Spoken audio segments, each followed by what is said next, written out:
In this video, I'm going to show you how to make a pair of French cleat wrench holders that not only will keep your wrenches organized and out of the bottom of your toolbox, but also look pretty awesome. This and most other French cleat tool organizers are a great way to use that scrap wood you've held on to tighter than a clamp on a misaligned joint. I'm using plywood for the backplate and sapele for the support arms and decorative trim because that's just what I had laying around.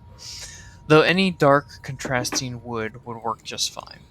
This is the first time I've made these, so I measured and marked everything by hand. But if you're interested in making your own, I've included a link to templates in the video description. I used a taper jig to cut the angled sides of the plywood backplate. To cut the second side, I taped the cutoff from the first cut back onto the workpiece and flipped it over to get the cut on the other side without having to change my setup. And don't throw away the cutoffs, we'll need them later. To cut the backplate to the right height, I angled the miter fence and aligned my scribed line with the saw blade. Since this involved cross-cutting plywood, I swapped in the plywood blade, and after these 4 simple cuts, the pieces were complete, and I started working on the support arm. And the support arms are also quite simple to make if you start with the right size stock.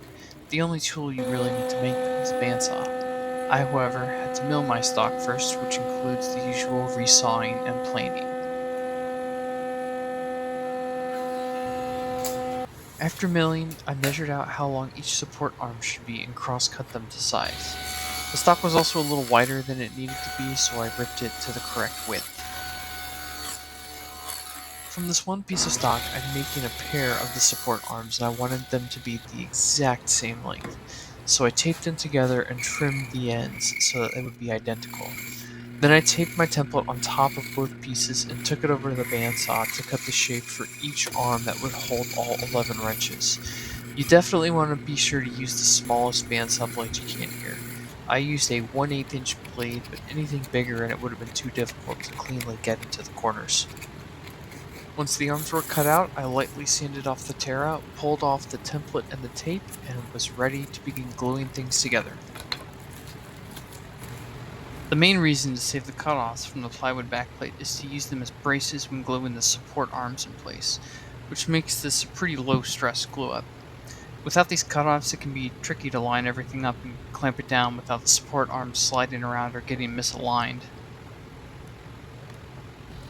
I let that sit in the clamps overnight and then added thin strips of sapele on the top and bottom of the backplate to make a complete border all the way around. I didn't measure them, just set them underneath the workpiece to mark the angle and length on the top and the bottom, cut them to size at the bandsaw, and glued them on. This wasn't functionally necessary by any means, but I liked the look of it.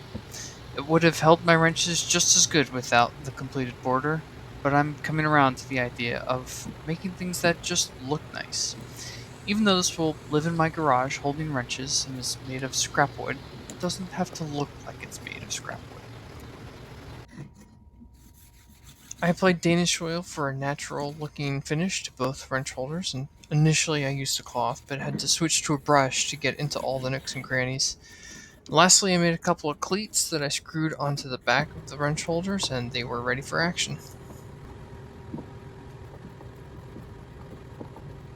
Here are the completed French cleat wrench holders. I made 2 of them because I have 2 sets of wrenches, one metric and one imperial I'm going to put on them.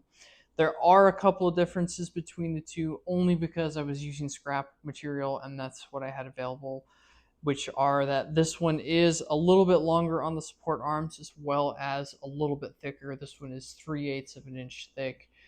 The thinner one, I actually dropped these support arms while I was making them and broke off a couple of these. Naturally, I let out a girlish squeal when that happened.